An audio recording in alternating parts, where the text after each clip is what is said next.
There are moments in your life that arrive disguised as something ordinary, their edges softened by routine, their weight hidden by the familiar comfort of a Tuesday night.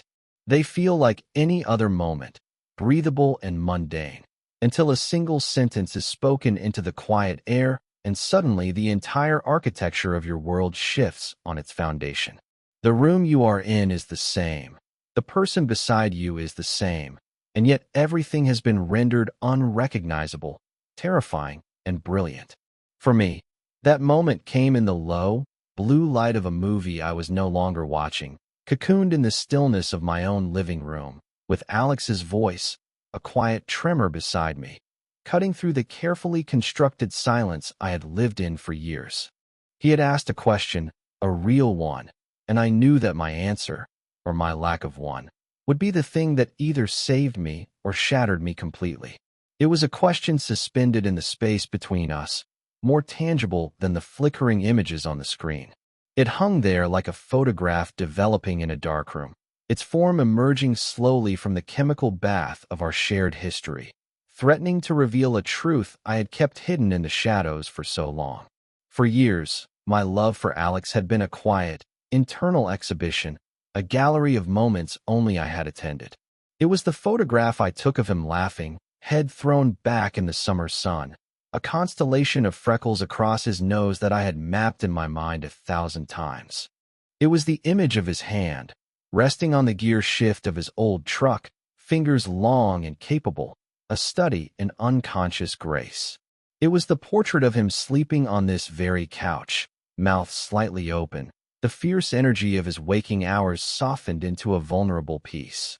These were my private collection, the evidence of a love I was certain would always remain unrequited, a one-sided conversation with the universe. And now, he was asking if I had heard the echo. He shifted on the cushions, a subtle movement that sent a current through the thin barrier of air separating us. His shoulder was a warm, solid pressure against mine. I could feel the rhythm of his breathing, a steady, living metronome that had so often been the soundtrack to my own anxious heart. The dialogue from the film was a distant murmur, the score a faint, melancholic hum. All of my senses had narrowed to this single point of focus. Alex, waiting. He hadn't looked at me.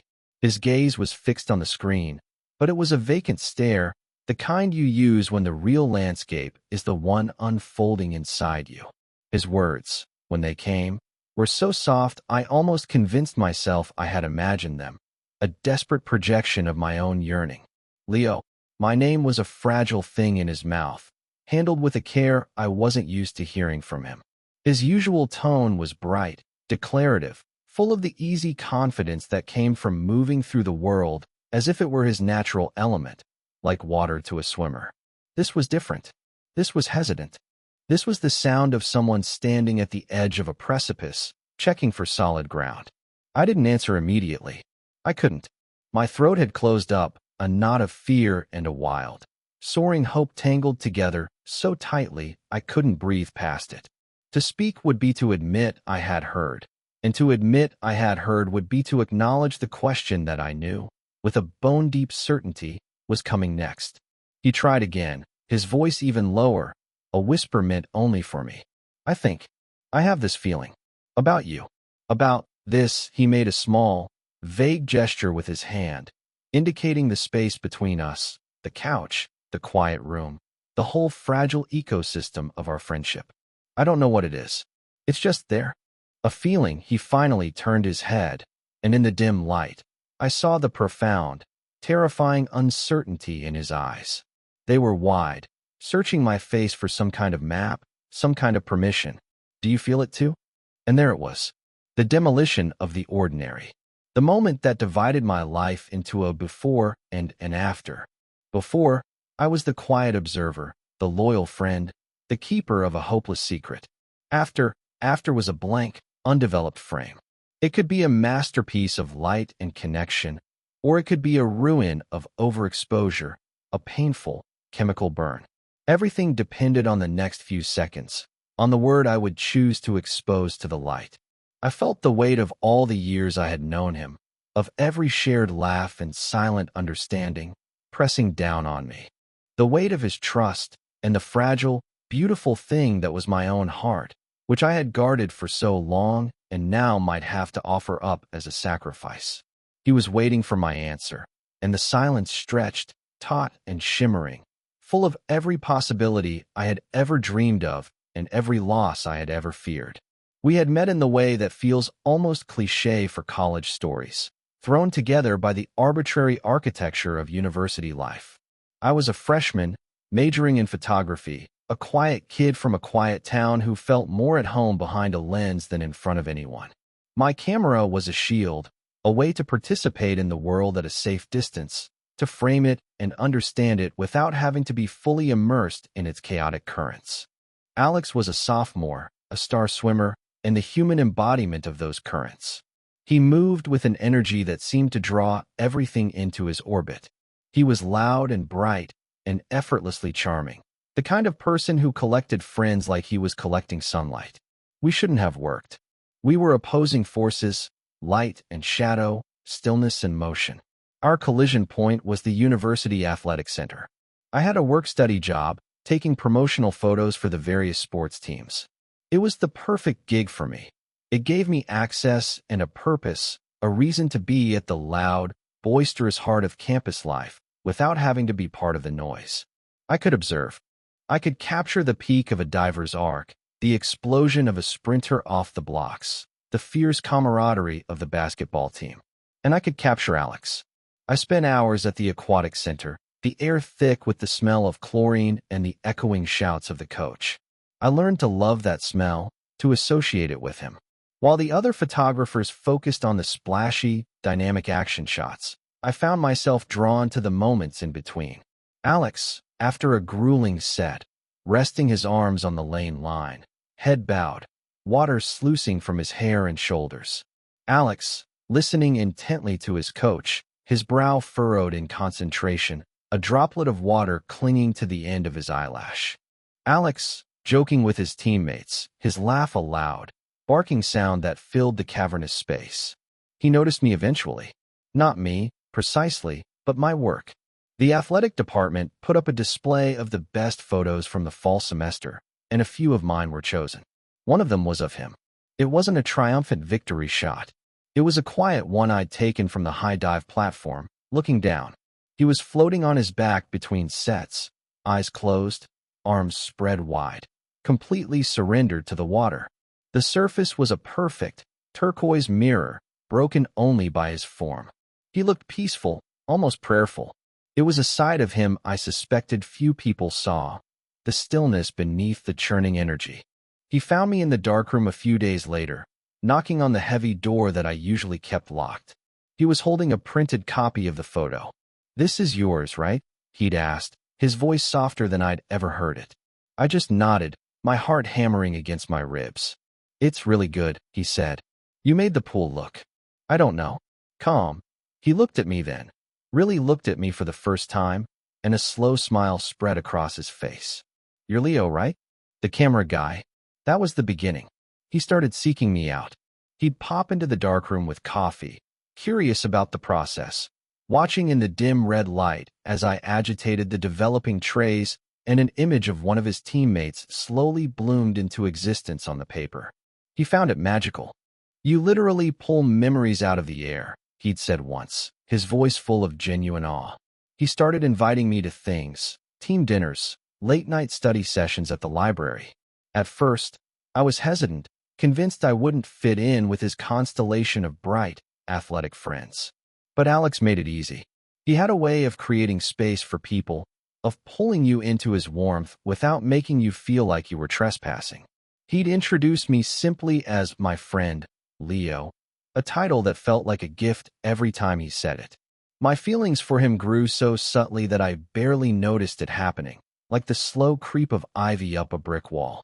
It started as admiration for his drive, his seemingly endless well of optimism. Then it became a deep affection for his kindness, the way he'd remember a small detail I'd told him weeks ago, or the way he'd instinctively shield me in a crowded hallway. And then, one day, it bloomed into something more, something that ached. It was during a swim meet. He had just won the 500-meter freestyle, a grueling race. He hauled himself out of the pool, chest heaving, and his eyes scanned the stands. For a split second, his gaze locked with mine, and he gave me a small, exhausted grin before being mobbed by his teammates. In that one moment, looking at him, so powerful and victorious and beautiful, the floor dropped out from under me. It wasn't just affection anymore. It was love. A hopeless, secret, consuming love. I learned to live with it. I buried it deep, nurtured it in the quiet darkroom of my own heart. I became an expert in managing the delicate balance of our friendship. I learned the precise distance to stand so I could feel the warmth radiating off him without getting burned. I learned to interpret his moods, to know when he needed someone to celebrate with, and when he needed someone to just sit in comfortable silence. I became his anchor, his quiet place. And I watched him date. I met Jessica, his long-term girlfriend, a bright and lovely girl from the soccer team who was, in many ways, his perfect match. I was polite. I was friendly. I smiled in all the right places and learned to expertly swallow the bitter taste of jealousy. I told myself that his happiness was the most important thing, and I almost believed it. Our friendship was the most precious thing I had, a rare and beautiful print I couldn't bear to damage. Risking it for a feeling he would never, could never, return felt like a form of madness. So I stayed silent. I became the keeper of his stories, the archivist of his life, all while the most important story of my own life remained untold, locked away where no one could see it. The shift began in the autumn of our senior year. It was a season of lasts, the last first day of classes, the last homecoming, the last stretch of a life that felt both infinite and terrifyingly finite. For Alex, it was supposed to be a triumphant victory lap. He was team captain, a shoo-in for the national championships, with a future that seemed as bright and clear as the chlorinated water of his pool. But the universe had other plans. The catalyst wasn't one single, dramatic event, but a series of fractures that spiderwebbed across the smooth surface of his life until it finally shattered. It started with Jessica. Their breakup was a quiet, sad thing, an erosion rather than an explosion. They had been together for 2 years, their futures seemingly mapped out in tandem. But as graduation loomed, their maps began to diverge. She was heading to medical school on the West Coast. He had Olympic trials on the East. The distance became a metaphor for a deeper disconnect they could no longer ignore. Alex didn't talk about it much, not at first. He just became muted.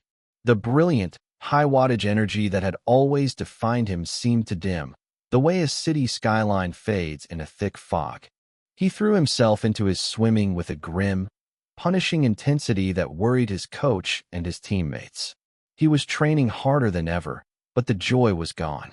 It was a frantic, desperate effort, as if he believed he could outswim the emptiness that was chasing him. He started showing up at my apartment more often. My place was a small, quiet sanctuary off campus, filled with books and plants and the faint, permanent scent of darkroom chemicals. It was the antithesis of his world of echoing pools and crowded locker rooms. It was a place of stillness. He would arrive, unannounced, usually late at night, with the excuse that he was just in the neighborhood. He never had to say he didn't want to go back to his own empty apartment, the one that still held the ghost of Jessica's presence in the curve of a forgotten coffee mug or the scent of her shampoo lingering on a towel. I didn't have to ask. I just understood. I would make him tea, and we would sit in the comfortable silence that had become the bedrock of our friendship. Sometimes he would talk, not about the breakup, but around it. He'd talk about the pressure of the upcoming trials, about the suffocating weight of everyone's expectations. He spoke of feeling adrift, as if the current he had been following his whole life had suddenly dissipated, leaving him treading water in a vast, featureless ocean. "It's like," he said one night, staring into the steam rising from his mug, "everyone sees me as this machine. The swimmer. They see the results, the times on the board. They don't see the effort it takes just to stay afloat some days in those moments. I saw past the golden athlete, the campus hero, and saw the boy inside, tired and lonely and profoundly lost. My role shifted. I was no longer just the friend, the observer. I became a harbor, A safe place for him to moor his exhausted ship, no questions asked. I would put on an old movie, something mindless and comforting, and simply let him be. I let my quiet presence be a blanket for his unspoken grief.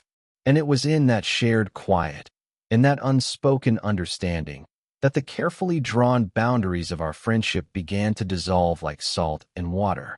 The ritual began without intention, born from exhaustion and a primal need for comfort.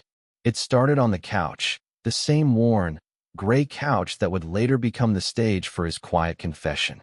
We had been watching a long, sprawling historical epic, and somewhere in the third hour, I noticed the rhythm of his breathing had deepened and evened out.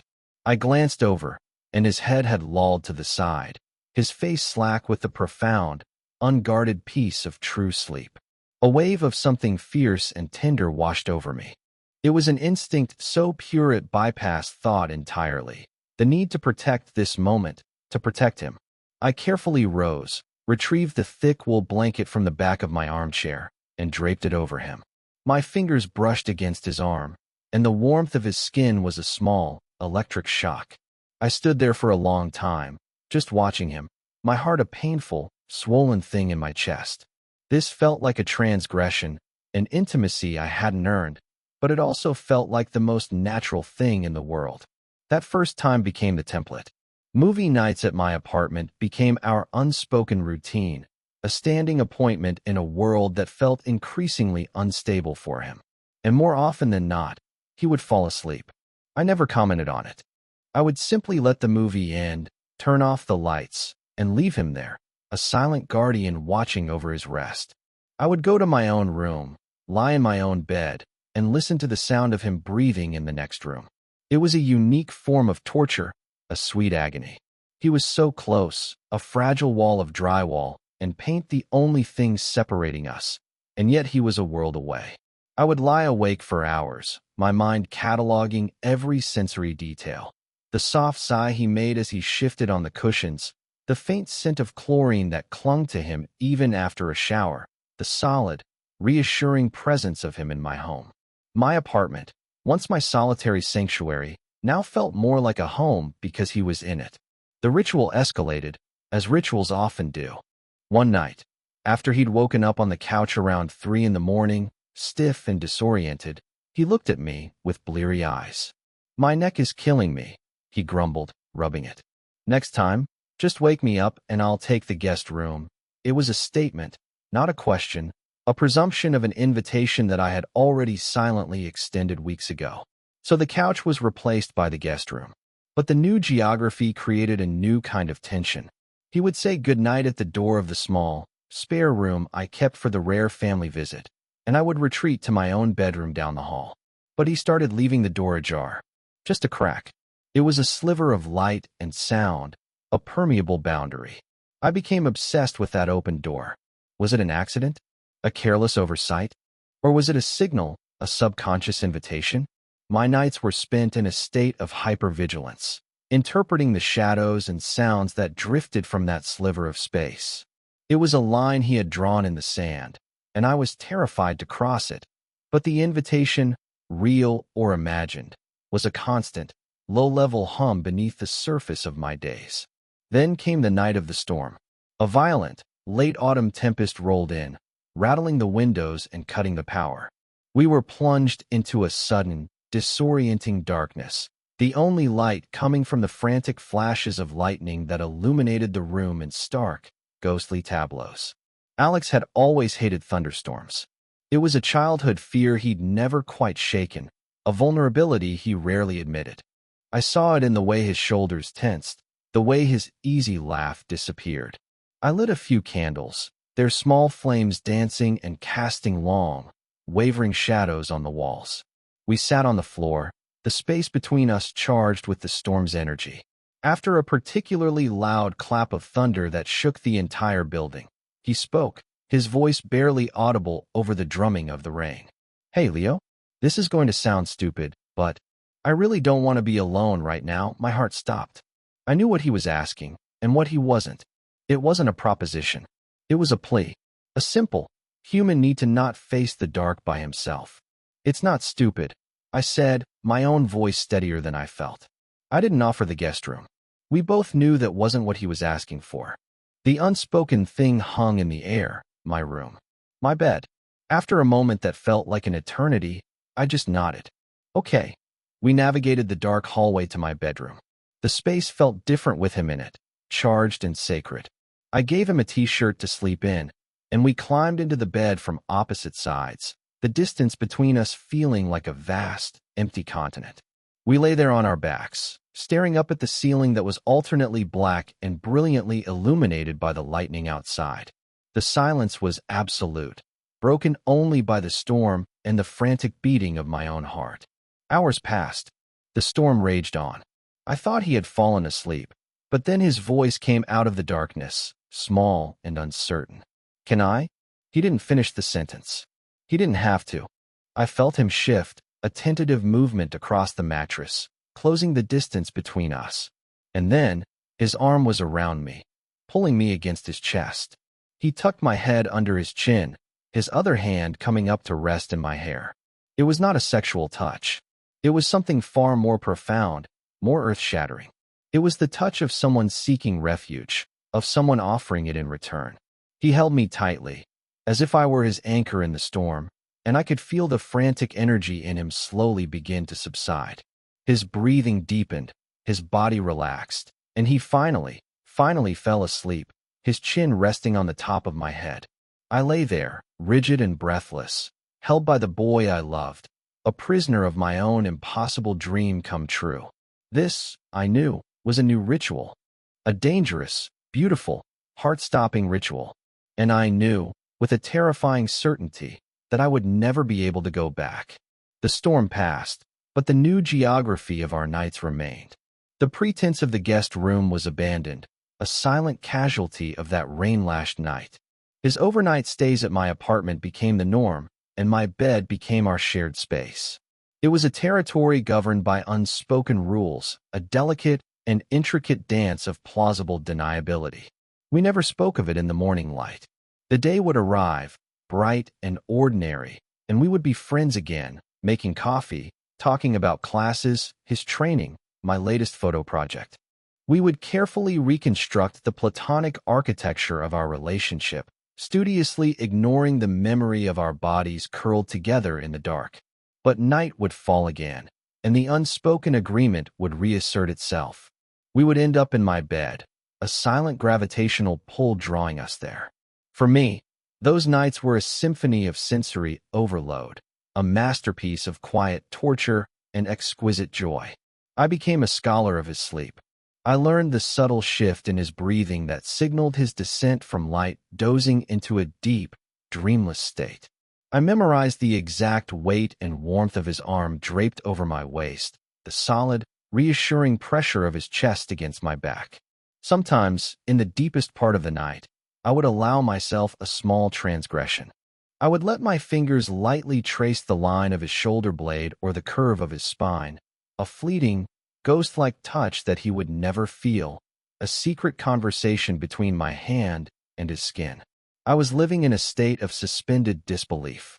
I was terrified of waking up one morning to find the spell broken, to find him looking at me with dawning horror and regret, realizing the line we had so thoroughly and silently erased. Each night was a photograph I was trying to develop in my mind, desperate to fix the image before it faded. The way the moonlight from my window would catch in his hair, turning the brown strands to silver. The soft, vulnerable sound he made in his sleep, a sigh of pure contentment. The scent of him, a mixture of soap and chlorine, and that unique, warm smell that was just Alex, a scent that I knew would be imprinted on my memory forever. I was documenting our descent into this new, undefined intimacy, capturing every frame, terrified that these moments were all I would ever have. My love for him had become a living, breathing thing inside me, a caged bird that beat its wings frantically against my ribs every time he pulled me closer in his sleep. I was drowning in proximity, starving for a confession. I existed for the night, for the quiet darkness where we could be whatever this was without having to name it. The tension had been building for weeks, a slow, steady increase in atmospheric pressure that made the air in my apartment feel thick and heavy, charged with everything we weren't saying. The ritual had become a necessity, the unspoken centerpiece of our lives. But the silence that had once felt comfortable and protective was beginning to feel suffocating. The chasm between our nighttime intimacy and our daytime friendship was growing wider, more impossible to ignore. We were living two separate lives together, one in the dark and one in the light, and I was beginning to fracture under the strain of keeping them apart. I knew something had to break. I just prayed that when it did, it wouldn't be us. The crossing happened on a Tuesday, a night of no particular significance, which is, of course, how all significant nights begin. There was no storm, no crisis, no external reason for the shift. There was only the accumulated weight of all the nights that had come before it. We were in bed, lying face to face, the space between us no more than a few inches. For a long time, we both feigned sleep, our breathing too controlled, too conscious. The silence wasn't peaceful, it was electric. I could feel it buzzing on my skin, a palpable force field of unspoken questions. I could see the faint outline of his face in the dim light filtering through the window, the dark sweep of his lashes against his cheek. My heart was a frantic drum against the quiet of the room. Then his eyes opened. He had been awake the whole time, just as I had. He looked at me, and his gaze was stripped bare of all pretense. It was raw, vulnerable, and full of a profound, searching confusion.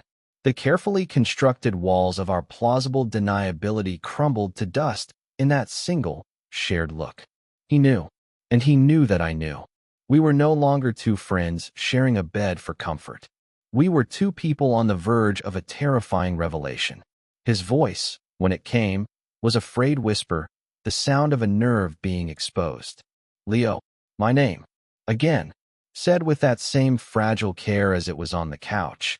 But this time it was heavier, weighted with the intimacy of this space, of my bed, of the weeks of holding each other in the dark. I couldn't pretend I didn't hear. I couldn't retreat. All I could do was wait for the impact. I managed a single, breathless word. "Yeah." He swallowed, a small, audible sound in the stillness. I can't keep pretending I don't know what this is." His eyes never left mine, pleading with me to understand, to help him find the words. "I have this feeling about you."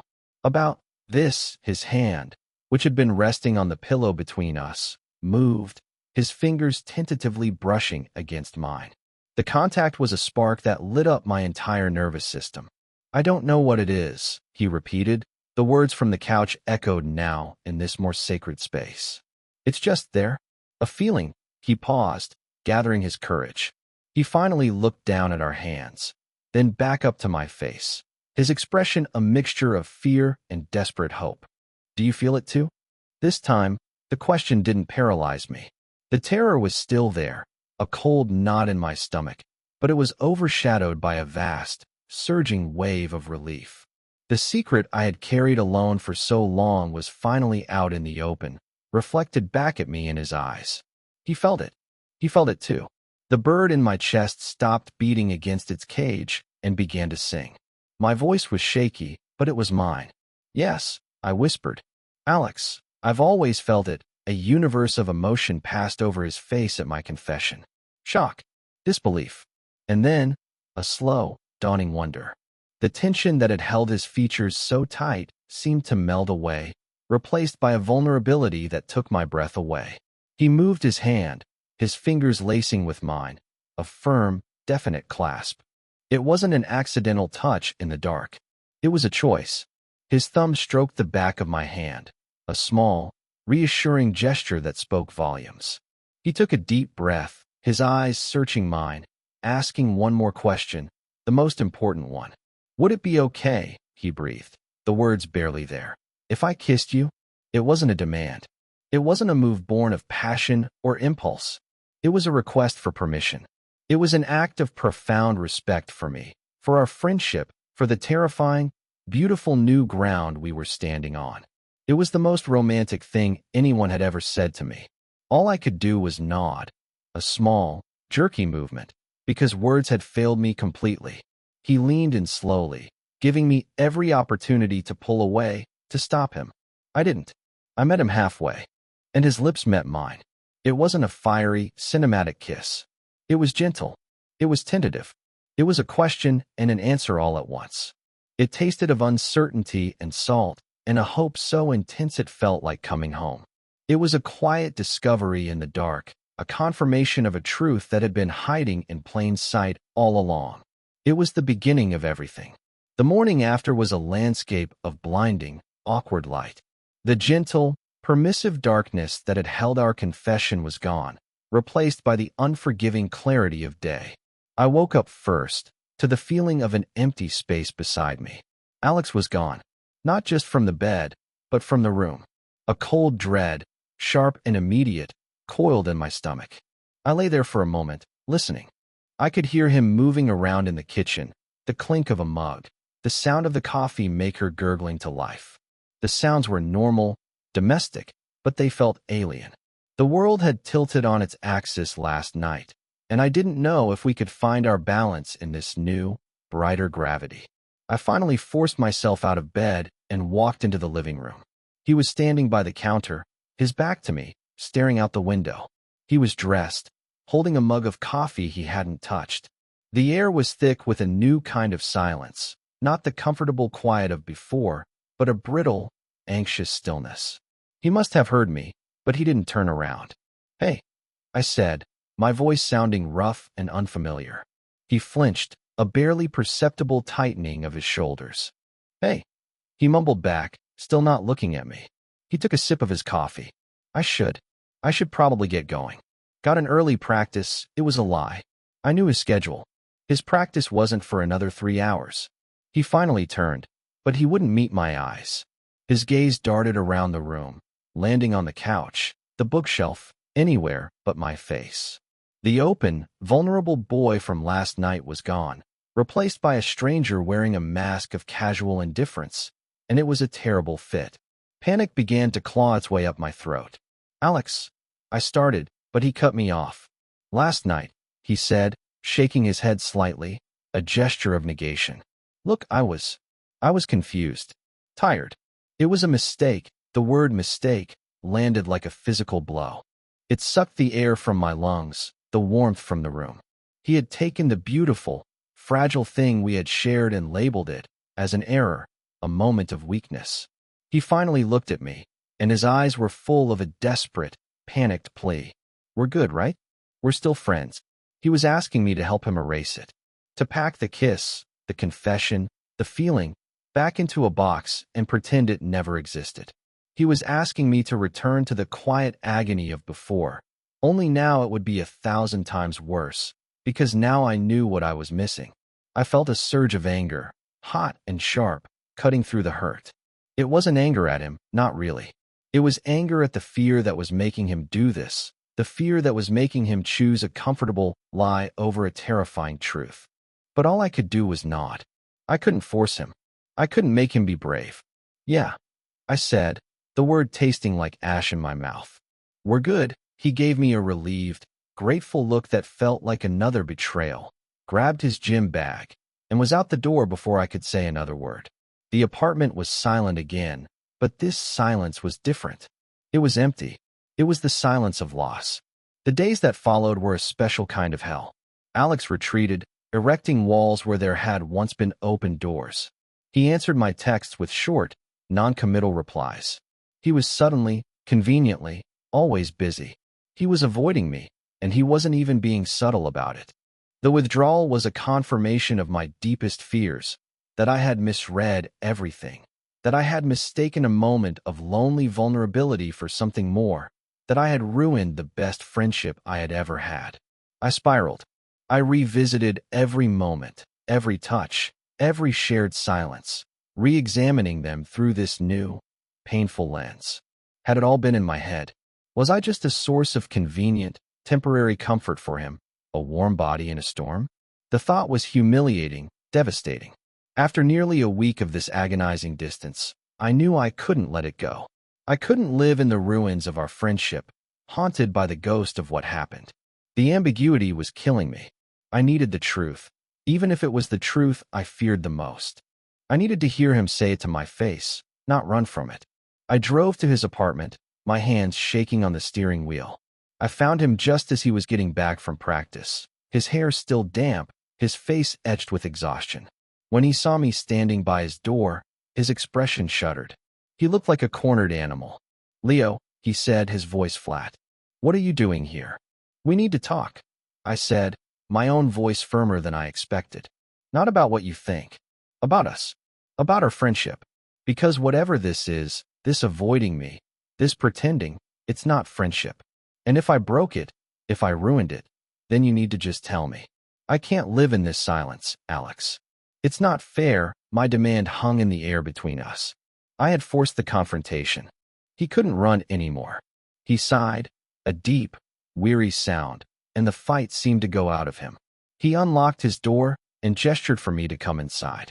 His apartment was stark, impersonal, so different from the lived-in comfort of my own. We stood in the middle of his living room, the silence stretching. Finally, he spoke, his voice cracking. "You didn't ruin anything, Leo." He sank onto his couch, burying his face in his hands. "I did. I'm the one who's ruining it." He looked up at me, and his eyes were filled with a misery so profound it made my own anger dissolve, replaced by a familiar, aching tenderness. "I ran away because I was scared," he confessed, his voice thick with emotion. "I'm still scared. When I kissed you, it felt right. It felt more right than anything has in a very long time. And that terrified me, because I don't know what it means. I'm not supposed to feel this way. Not for a guy. Not for my best friend." He was wrestling with the entire narrative of his own life, with an identity he had never thought to question. His withdrawal wasn't about me. It was about him. He wasn't running from me. He was running from himself. "I don't know who I am anymore, Leo," he whispered, his voice breaking. "Everything is a mess. My swimming, my future, and now this. And this feeling for you is the only thing that feels real. And it's the thing that scares me the most." The confession poured out of him, a torrent of fear and confusion and a desperate, searching honesty. He wasn't rejecting me. He was admitting that he felt it all, so powerfully that it had sent him into a panic. The relief that washed over me was so immense it almost brought me to my knees. He wasn't pushing me away because he didn't care. He was pushing me away because he cared too much. I crossed the room and sat down next to him on the couch. I didn't say anything. I just took his hand, lacing my fingers through his, just as he had done in my bed.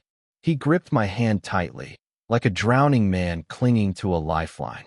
And we just sat there, in the quiet of his apartment, finally on the same side of the truth. That conversation was not a magic fix. It was a beginning. It was the painful but necessary act of setting a broken bone, the first step toward a long and uncertain process of healing. We didn't suddenly have all the answers. Alex's fear and confusion didn't vanish overnight. But the honesty between us created a new foundation, one built not on unspoken rituals and plausible deniability, but on a shared, acknowledged vulnerability. We agreed to navigate the uncertainty together. "I don't know what this makes me," he had said, his voice still shaky. "And I don't know what to call this." I squeezed his hand. "Then let's not call it anything," I had replied. "Let's just let it be what it is. Let's start there." And so we started there. The new normal was quieter, more intentional. The frantic, anxious energy that had crackled between us was replaced by a gentle, tentative peace. He started staying at my place again, but it was different now. When he came over, it was with the shared understanding that this was where he wanted to be. My bed was no longer a place of secret yearning, but a space of conscious connection. The first time we shared it after our talk, there was a shyness between us, a new awareness. But as he reached for me in the dark, pulling me against his chest, the gesture was not one of desperate comfort-seeking, but of deliberate affection. It was a choice, made in the light of day and carried into the night. The physical boundaries between us softened and redrew themselves along new lines. A hand resting on the small of my back as we passed in the kitchen. His fingers brushing mine when he passed me a coffee mug. A casual kiss on the temple before he left for practice. They were small, quiet gestures of possession and affection, each one a confirmation that this was real, that this was ours. I started to see the change in him, a slow unburdening. The grim, punishing intensity at the pool was replaced by a renewed focus, a rediscovery of his love for the water. It was as if accepting this one truth about himself had freed him to be more honest in every other part of his life. He was still the bright, energetic force of nature I had first met, but his light now had a depth to it, a warmth that came from a place of hard-won self-acceptance. My camera, which had for so long been my shield, my tool for loving him from a safe distance, became a way for us to explore this new intimacy.